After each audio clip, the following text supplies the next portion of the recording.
In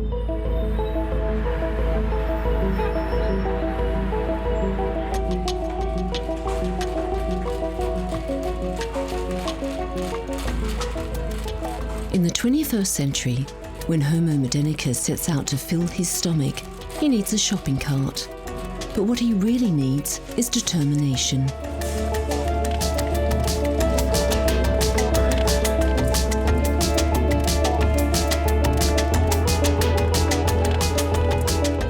The variety of choices in each aisle is infinite. A supermarket sells an average of 8,000 product references. Whether you're in China, the United States or Europe, the supermarkets are overflowing with standardized products that are designed to please the stomachs of the world.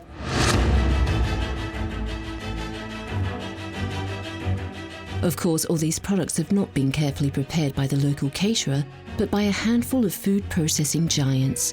These hugely competitive corporations that exercise their creativity by concocting all sorts of irresistible products. These giants alone supply 80% of what we eat, and none of us can escape them. Their grub is salty, fatty, sweet, whatever, but we love it. What makes up this miracle recipe that we are so addicted to?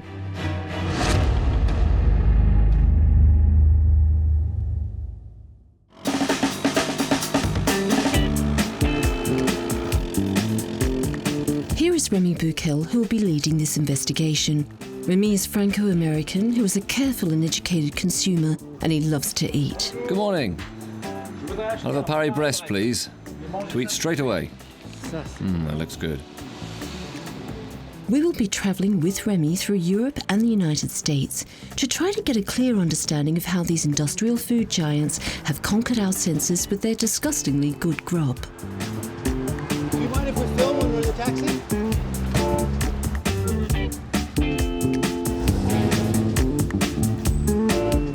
Remy was raised on hamburgers and French fries in America, the country where you can eat 24/7.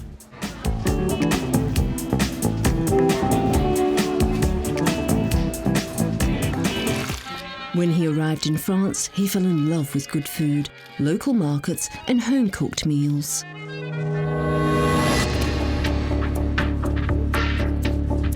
For the past 25 years, he has watched the junk food of his childhood, burgers, soda, and pizza, to mention a few, invade the tables of this old world.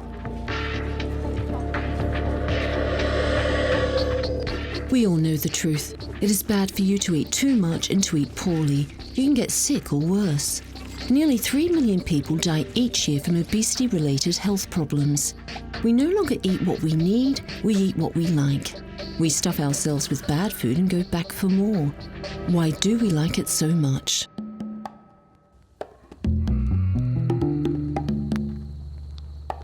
In the beginning, it was for the taste.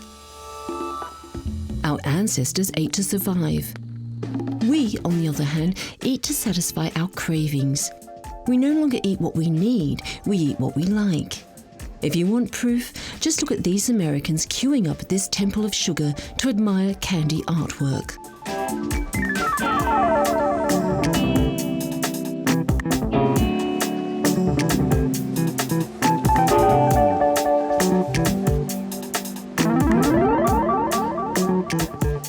Just like them, Remy loves sweets, ice cream, and cookies. How did he fall into the cookie jar?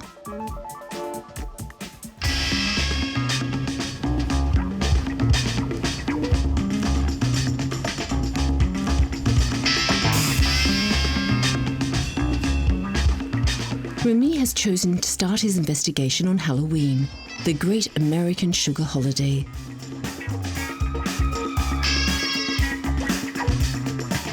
For the occasion, he has gone to see the person who helped educate his palate. So this is my mother. That evening, children dressed up as monsters petition the neighbours for their share of candy. It takes Remy back to his own childhood, and he is thrilled.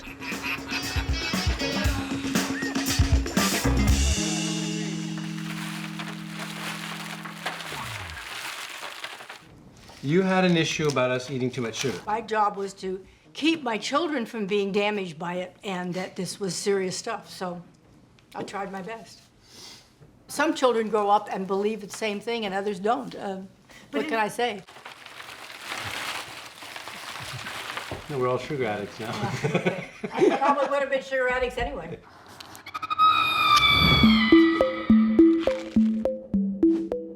Parents can try their hardest to teach healthy food habits, but tough nuts like Remy will continue to swear by sweets and cream-filled cakes. This happens to be normal. It is completely natural to like sugar, but why?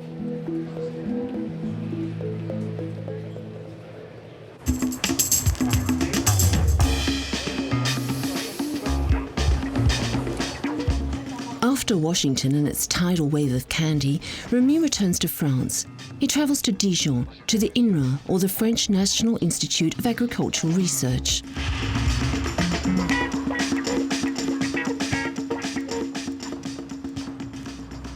Hello. Hello, Remy Buchel. Sophie Niklaus. Pleased to meet you. Welcome to the Science Centre for Food and Taste. Okay, I'll follow you. Sophie Niklaus, a researcher at INRA, studies the origins of taste. According to her, certain preferences are very obvious right from birth. Here, for example, we are trying to measure their preferences for basic tastes: salty, bitter, sweet, and acidic. You can see evidence of clear preferences as early as 3 months. The most common example is the virtually innate attraction to sweetness, which incidentally happens to have strong pain-killing properties in children. Pediatricians often make use of this effect to calm children when vaccinating them.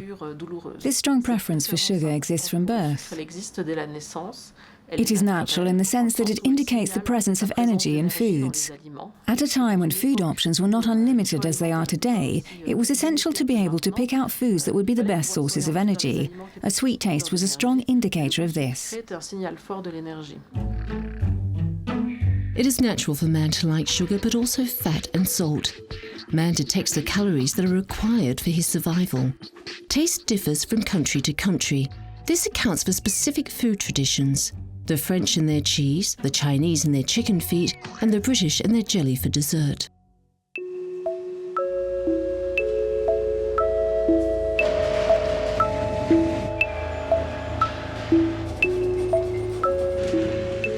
What we like to eat is no longer slowly simmered on the stove by our grandmothers, but by the food industry who manufactures and transforms 80% of what we ingest.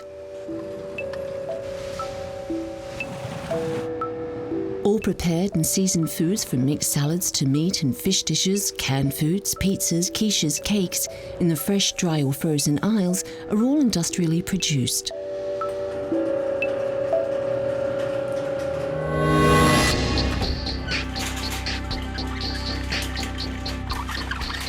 In the past 10 years, the number of industrially produced products has exploded. In France, the pre-prepared dishes in the fresh section have doubled in volume. There are 281 yogurt product references alone. With temptation in front of us 24/7, we eat more than we used to. In 50 years, our food bowl has gone from 2,200 calories to 3,000 calories today. So, how do you choose in this sea of products?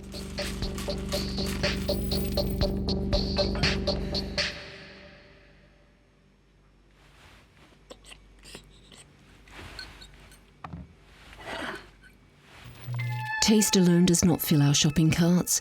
Appearance, touch, smell, they all come into play. A battery of invisible tools are working on our senses and influencing our purchasing behavior.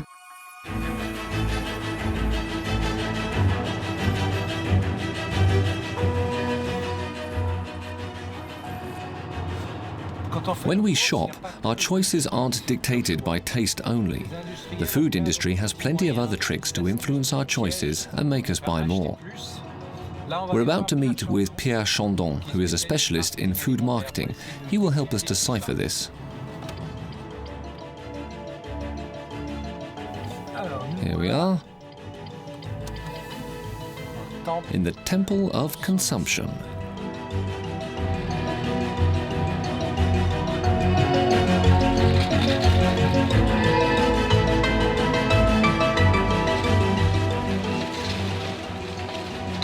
Hello. Let's go. I've come to see you because I'd like to understand more clearly how things work in a supermarket. How does the food industry push us to buy more, and what tricks are used on us consumers?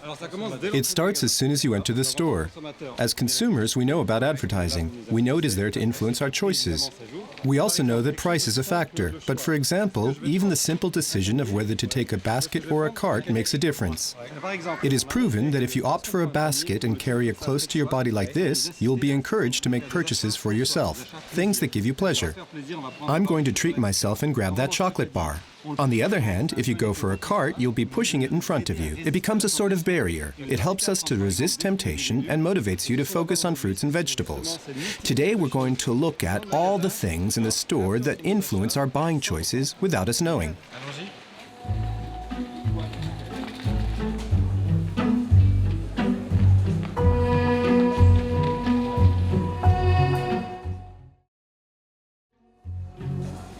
When I get to the refrigerated section and look at the yogurts, the desserts and all, the selection is huge. There's too much choice. I panic. It's just too much.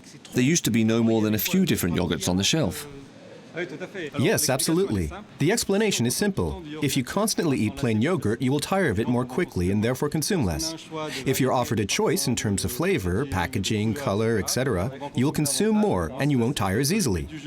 The manufacturer's goal is to come back each year with new flavors or some new packaging to maintain novelty and make us consume forever more. Here we have 4 yogurts or 4 opportunities to consume 125 grams of yogurt, which contain about 100 calories. Here we have this yogurt to drink, which is consumed like 1 yogurt, except that it contains 500 milliliters. That is equal to the 4 yogurts all together with about 500 calories. But this will probably be consumed in 1 shot. This is an example of being coerced into consuming more, going from 4 small 125-gram yogurts to this big 500 milliliter bottle. Not to mention this bottle, which is supposed to be the family-size packaging, although it is common to see teenagers drinking the whole thing down in a half hour as an afternoon snack.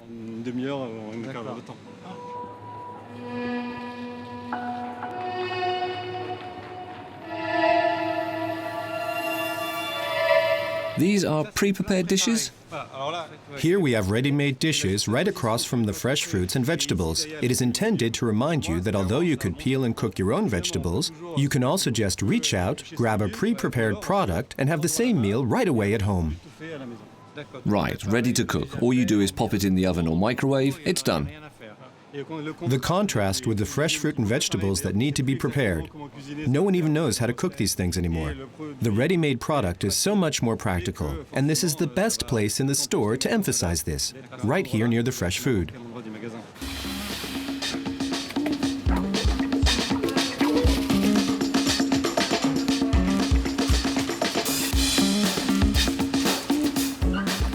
Before that product gets put out on display, the special miracle recipe needs to be perfected, the one that will keep you coming back again and again.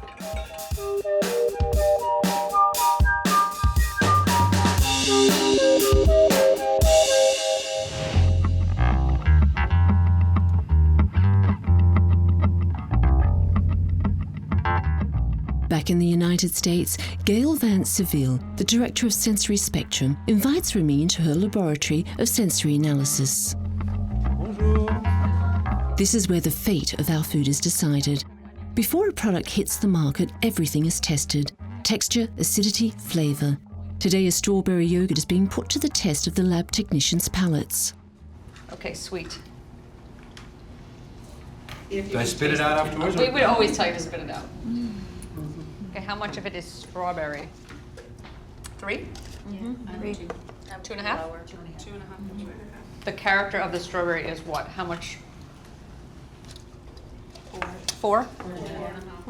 You do this technicity, all your different programs are this technical, right? Or even more technical? Everything for descriptive analysis is taken as detailed as possible. Okay. So for flavor and texture, we would probably also do appearance, especially if it's being tested with consumers as well, because they often react to the way things look. way before they ever react to the way things taste. Nice. And do you do this like in your everyday lives? Do you set aside tasting things and certain way? You really do, yeah. You're often asked when someone like your husband or your, whoever you're dining with knows what you do, and they'll say, "What is that weird thing in your food?" And you have to say, "Do you really want to know?" Both appearance and texture seem to be essential ingredients in the miracle recipe. T'es pas obligé de dire moi je peux pas m'empêcher.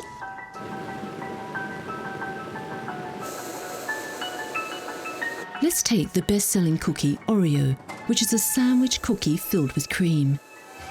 Oreo is sold in over 100 countries and generates $1.5 billion in turnover for its manufacturer, Kraft Food. However, research has shown that nutritional quality is not part of Oreo's makeup. The cookie contains complex sugars, fat, barely 7% cocoa, and whey powder instead of milk. Good morning. But even when we know that, we still come back for more. Why?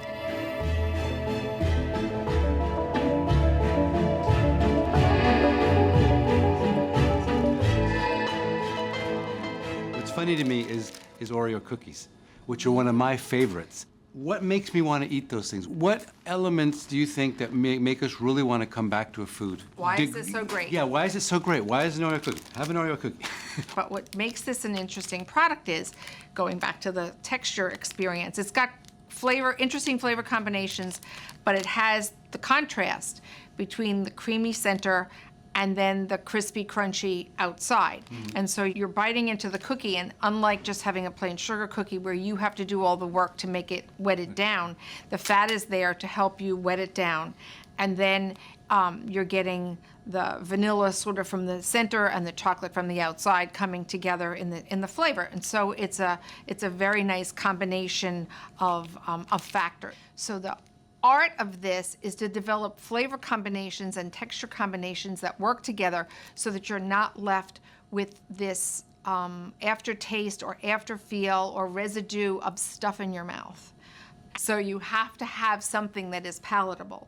So between Explain the word palatable, just before palatable meaning that people will consume it and that it's actually edible and well-liked by people so that they're craving it or really looking for it. So let me take these back. These are my cookies. You don't keep my cookies. No one is able to resist the products tested by this taste guru who leaves nothing up to chance. Even Remy fell into the trap. Every year, the food industry spends $3.5 billion on research carried out by labs like Sensory Spectrum. That would buy a whole lot of tap dancing lessons. Oh, it's my pleasure. Okay. Ciao. Have a very, very nice trip.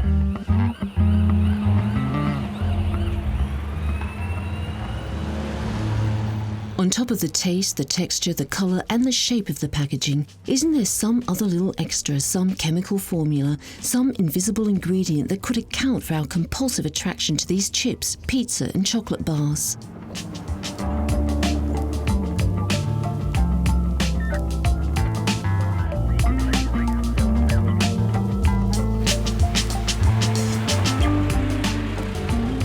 Remy sets off for Yale University, where Kelly Brownell studies the impact of poor eating on our organism.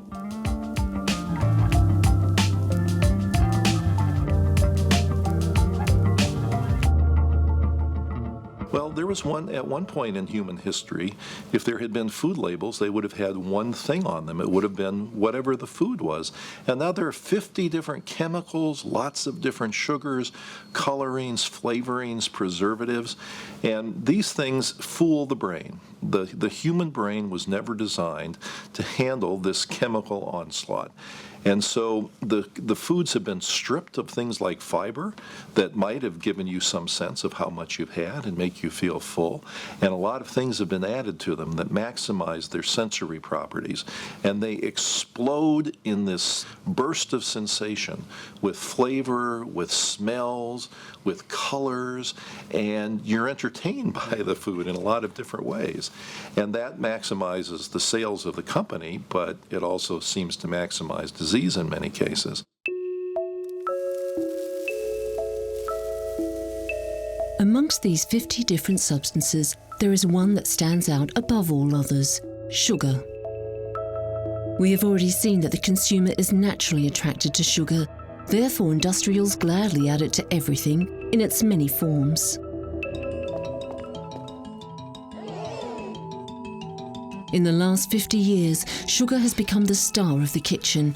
In the past 30 years, its worldwide consumption has tripled.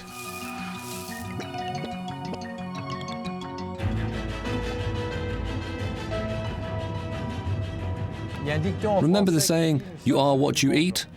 But today I'm on my way to Le Mans to meet Angélique, the nutritionist. Her work is really interesting. This morning she's teaching people how to read a product label.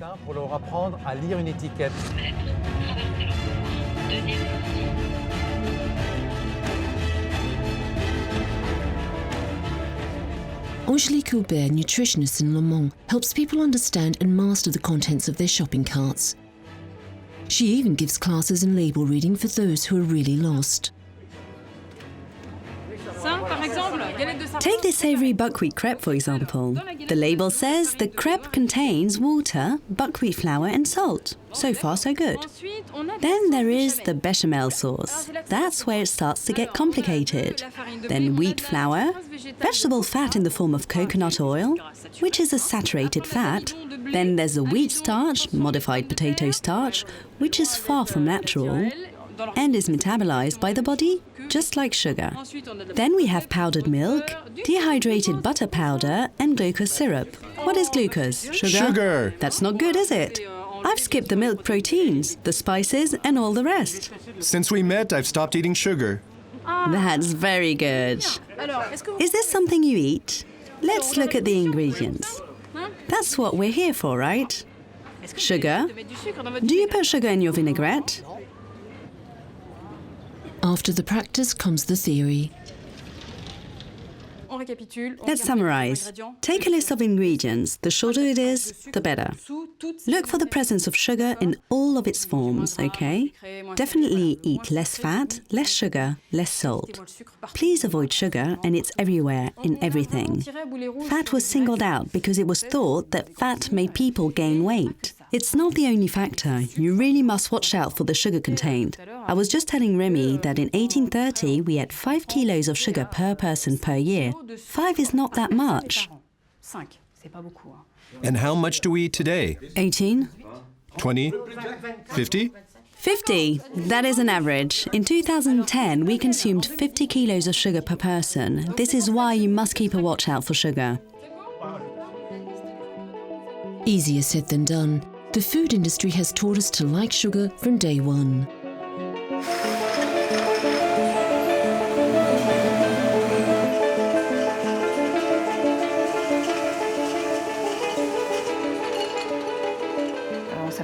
Sugar is present in baby food from the earliest stages, from 4 months onwards. All children's yogurts, the pretty coloured ones with the cute pictures, contain sugar. All children's food, sugary breakfast cereals, contain lots of sugar. Happy children with satisfied taste buds will come back for more.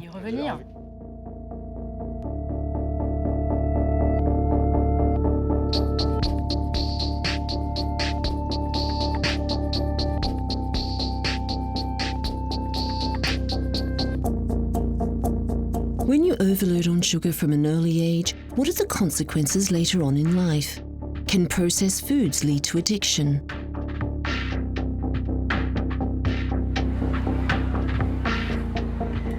These sorts of questions are beginning to interest researchers around the world.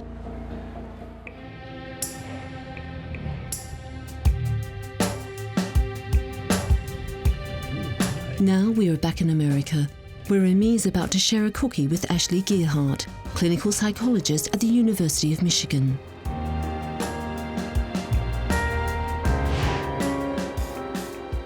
Ashley, I thought since we were talking about addictions and chocolate and sugar and fat, I thought we'd have a little bit of these. Perfect examples right there. She studies the relationship between food and addiction. I'm personally pretty addicted to chocolate, to sugar, and things like that. Yeah. And I wanted to talk about that. What is an addiction, a food addiction? So, for example, if you're going to take a coca leaf and you're going to sip it in a tea or chew it, it really has very little addictive potential. People don't really get addicted to that. But if you take it into a lab and you strip it down so it's much more potent, and then you increase it so it really hits your blood and your brain really, really fast, you have cocaine, and it becomes much more addictive.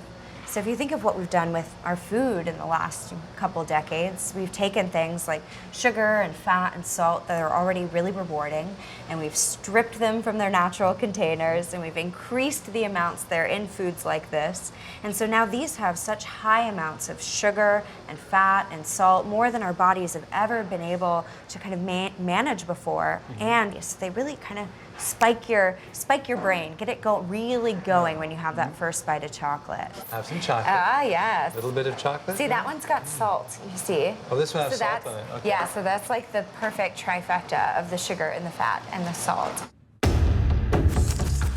If fat, sugar and salt tickle our pleasure centres, can we actually say that these substances behave like drugs?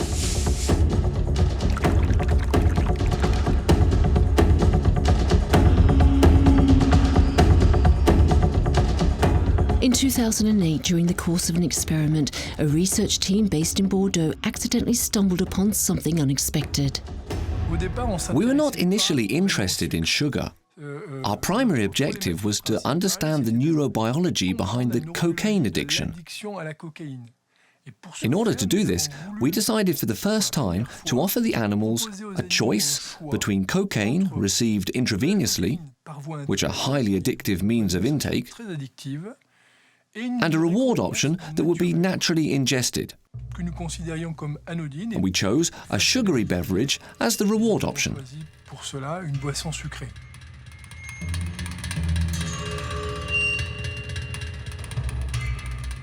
To our surprise, practically all the animals shied away from the cocaine in order to drink more and more sugar.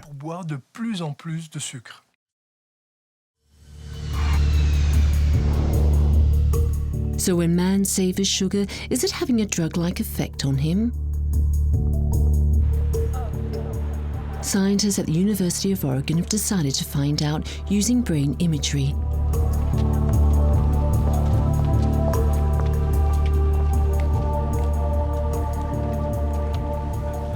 Hi, Remy. How are you? Nice to meet you. Nice to meet you too. Are you ready for it? Yeah, I'm right. Well, I'm a little scared, a little apprehensive. Yeah, everyone is a little bit nervous in the beginning, but... Remy is about to undergo an MRI while drinking a chocolate milkshake. It makes me kind of anxious and nervous the first time. So I'm going to place the manifold right now in front of your mouth, and I would like you to open your mouth right now. How is that for you? Yeah, you can embrace it right now. Yeah, fine. Okay. Positioning test here. Oh my God. Sonia Yoakum, MRI specialist, will be today's waitress. All right. Are you ready? Just do your best. Okay, I'll do my best. All right, here we go.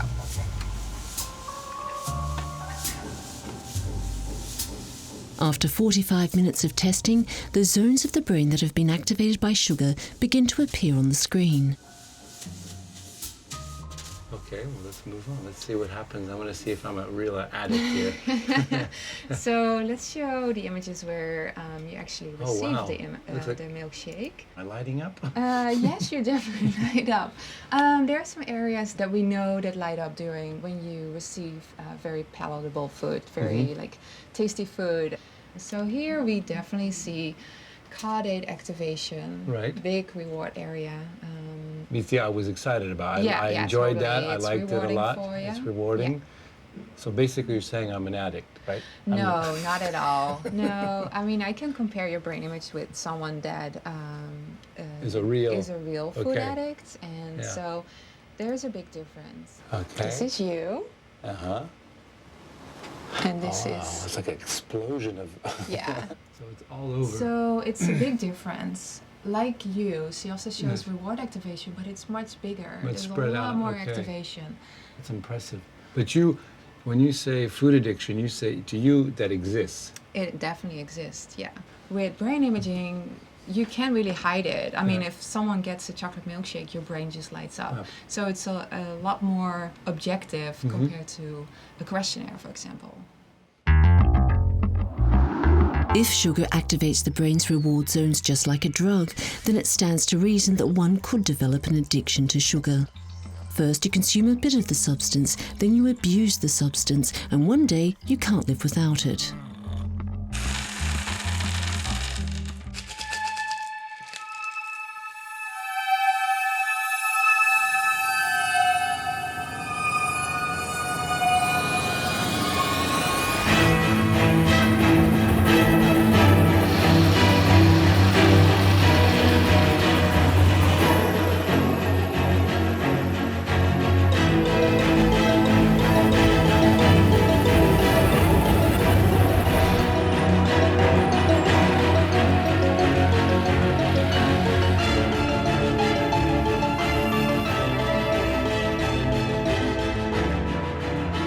In Paris, food addicts get together in support groups. This eating disorder group is called Overeaters Anonymous.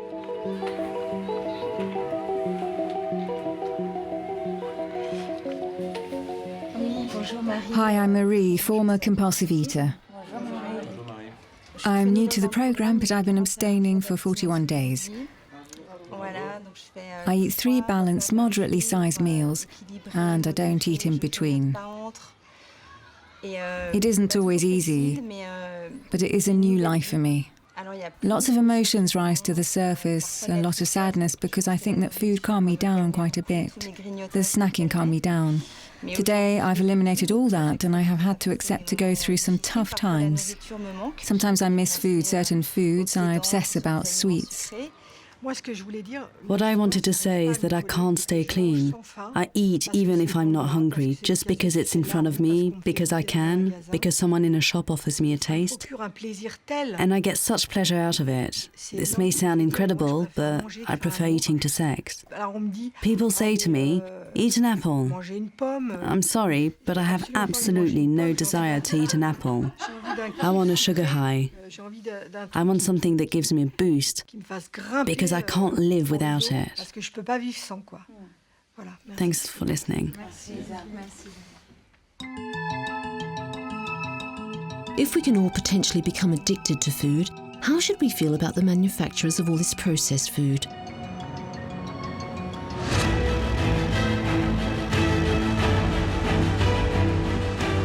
It's time for an appointment with the French addiction specialist, Dr. William Lowenstein.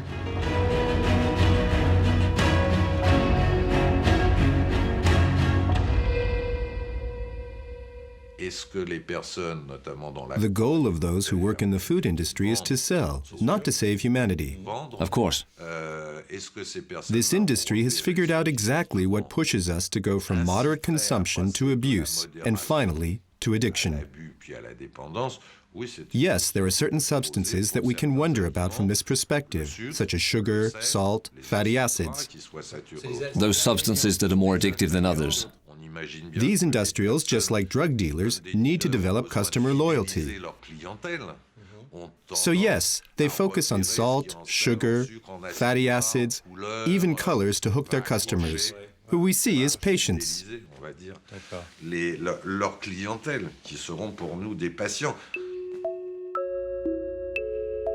Do food manufacturers know that sugar is addictive? Are they junk food dealers? Do they scheme to push us to buy more and more of their products? Remy would have liked to have asked them directly, but none of them accepted his request for a meeting. However, due to alternative communications priorities, unfortunately, we will not be able to grant your request for a filmed interview. Nestlé, but also Kraft, Unilever and Danone, each group would rather refrain from commenting. What the hell are they hiding? This silence is not only appalling, more importantly, it is harmful to us. Because this is a public health issue we're talking about.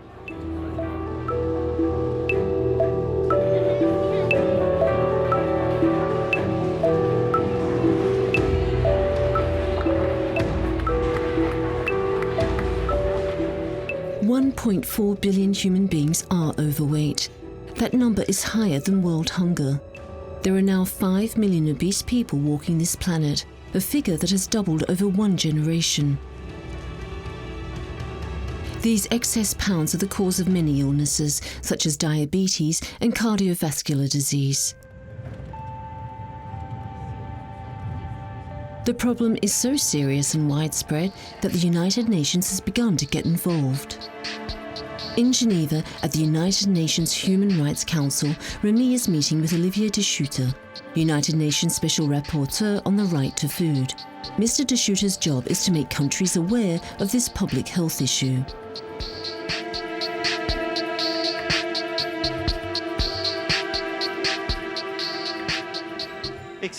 Your Excellency, today I am calling upon each nation's sense of responsibility.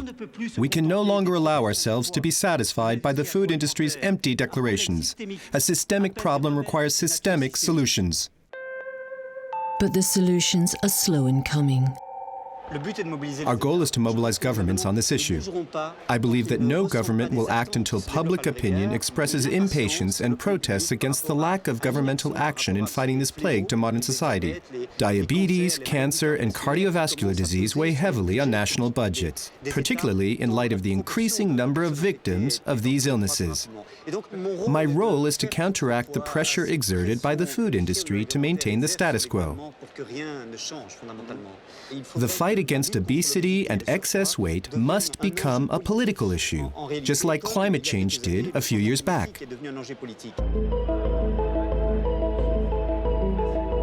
What policies should be implemented to fight against obesity?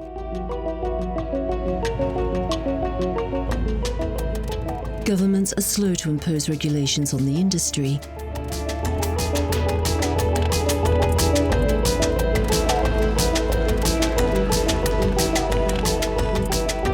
Yet, simple and efficient systems to inform consumers do in fact exist, but the food industry refuses to set them up.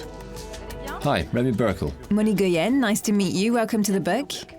Monique Goyen, Director General of the European Consumers Union, has been fighting to get Brussels to require traffic light symbols on all food packaging. Monique, can you explain the traffic light idea to us, please? It works like traffic lights in the street. A red light means stop. This contains lots of sugar. The green light means this is okay to eat. And the orange light indicates that the product has a high fat content. Unfortunately, the system applied by the European legislator is not this one. He implemented a much more complicated one that is difficult to understand for the consumer and not very visible on the packaging. But why did the Eurodeputants vote against your proposed system? They were under an enormous amount of pressure from the food industry. An armada of consultants invaded the European Parliament. The issue was over-lobbied. Certain Eurodeputants even complained. There was huge pressure and threats of job cuts and delocalization were used as leverage. Some say that €1 billion was spent on counter-research to block the adoption of a traffic light warning system, whereas this is the one that would orient the consumer towards healthier food options. I thought this system was in use elsewhere.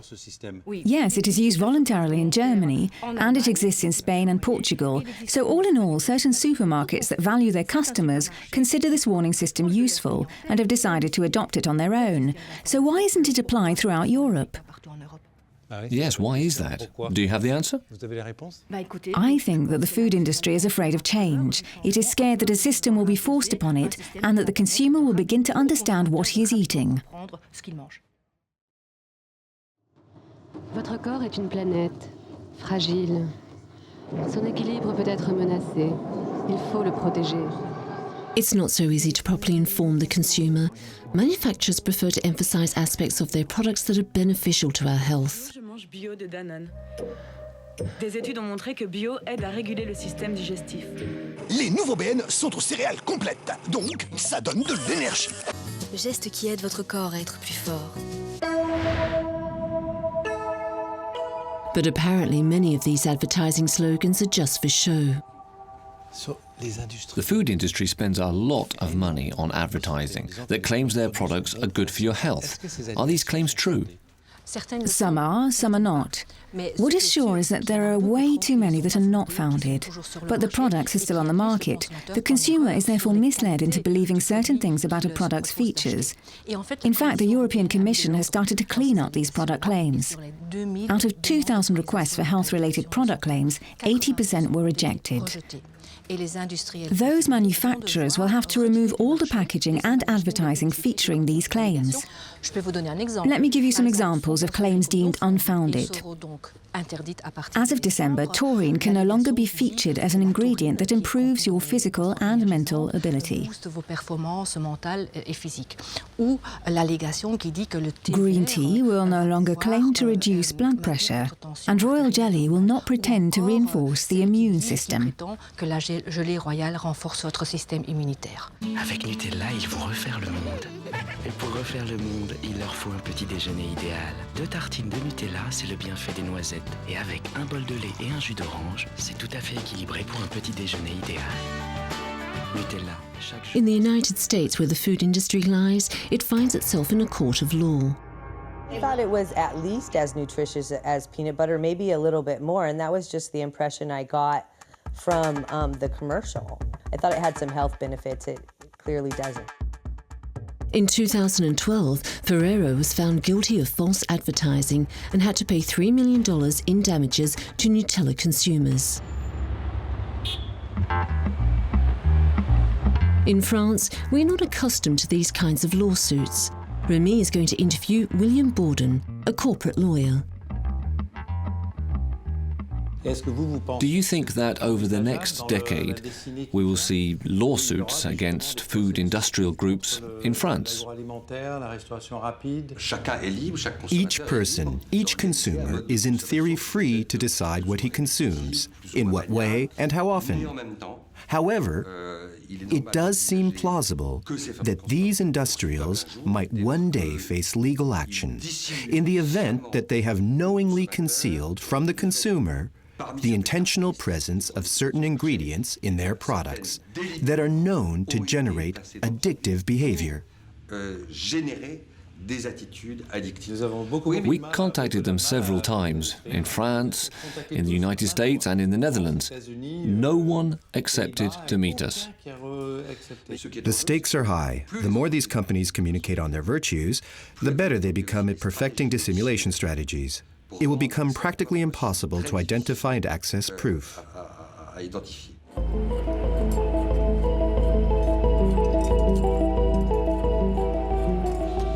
No lawsuits have yet been filed, and the problem of obesity continues to progress. The cost to society is increasing.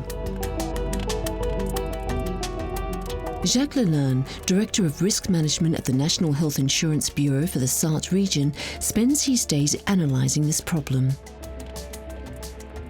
What we're seeing today in France is a major increase in chronic diseases. 16 million people are affected in France. 7 million have high blood pressure. 2 million are diabetic. Obesity and excess weight is exploding. 33% of the population is overweight. 18% is clinically obese. These conditions are the preamble to all chronic disease. What does LTI mean? Long-term illness. This is both an economic and a public health issue. The cost to insure the average person like you or me is roughly 1,000 euros a year. This includes normal health expenses and treatments, checkups, eyes, teeth, etc. The average long-term illness person costs over 7,000 euros a year. If that segment of the population continues to increase geometrically, at some point we will only be able to reimburse treatment for people with long-term illness at the expense of all others. In France, excess weight and obesity could cost our national health system 10 billion euros per year. In the United States, this plague cost $147 billion in 2008 alone. What can be done?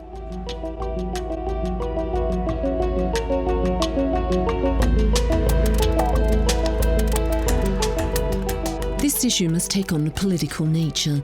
That is what is happening right now in America. In fact, the First Lady herself has taken on the task. Her Let's Move program is disturbingly obvious. Reintroduce gym class in schools and vegetables in the cafeteria menus. Michelle Obama's goal is to eradicate this problem within 1 generation, in a country where 1 out of 3 adults is obese.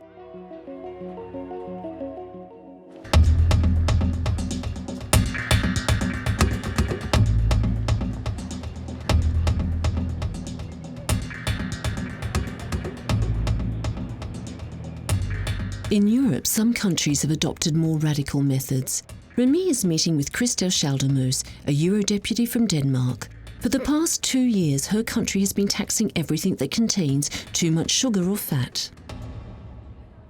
Do you think the tax is efficient to actually tackle the problems of obesity and bad eating habits?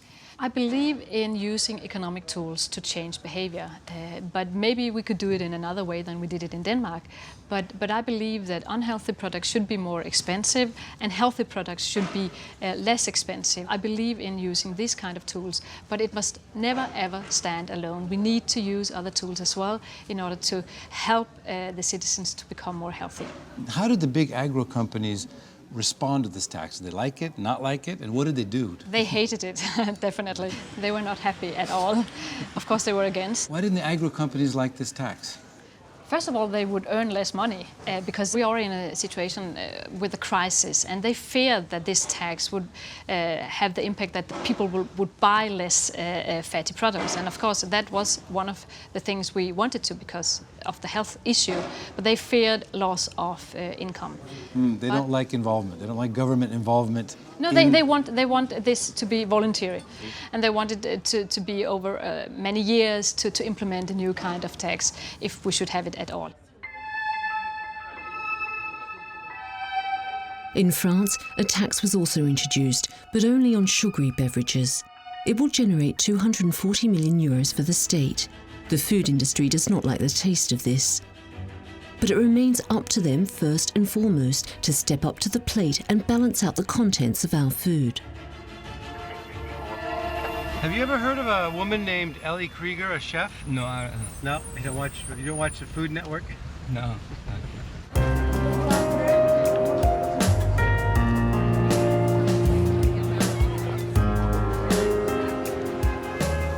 Here in this outdoor market in New York on a lovely autumn day, Remy is meeting with Ellie Krieger, who hosts a program on the Food Network.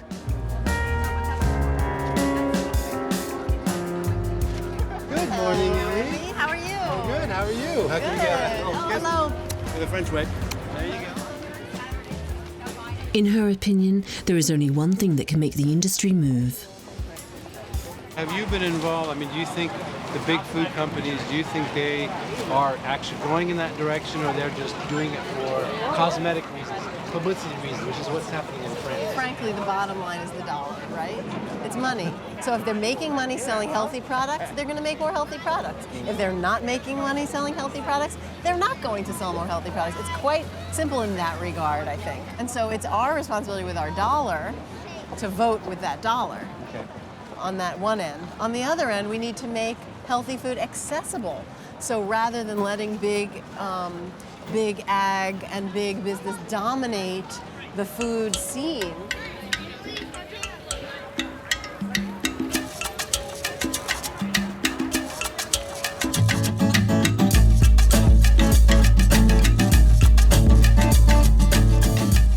To round up this investigative report, Remy wants to interview Joan Gusseau, one of the first nutritionists to have sounded the alarm over 40 years ago.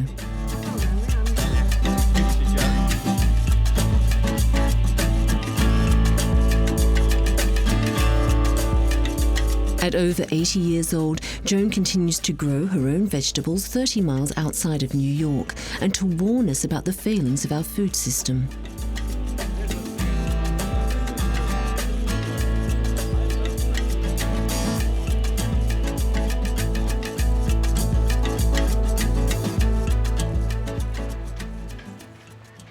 You know, there were 800 items in the supermarket when I was born. I mean, there wasn't this. It all came after World War II.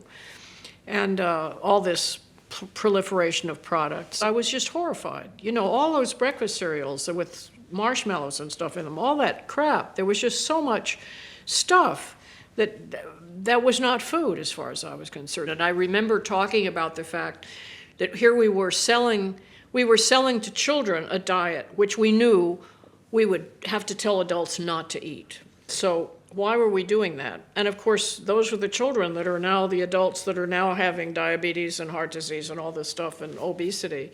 As a result of that, I mean, what did we think was going to happen, you know? How do you demonize the big food companies? Because they're only out to make profits. They don't really care about your health, and they're not your doctor. They're saying it's your personal responsibility to control yourself. How do you feel about that? Well, this is the dilemma we've created by creating a society in which we say, quote, free choice is the most important thing. And of course, what we've done is create a society in which people really don't have free choice at all. I mean, it's not free choice to have 60,000 items in the supermarket to choose among. That's not free choice, because free choice implies full information. To be effective at all, you have to be quite radical. You have to say, don't buy it at all. Don't shop around the edges of the store.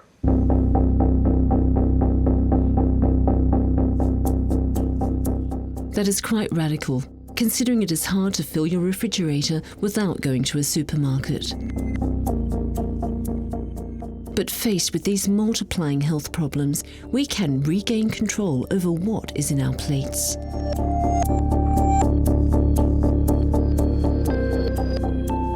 We can force the food industry to reformulate its products and not simply wait for legislation to be adopted. I tried to kick the junk food habit, to stop eating hamburgers. So now I'm eating these things. Just touching these vegetables makes you feel healthier.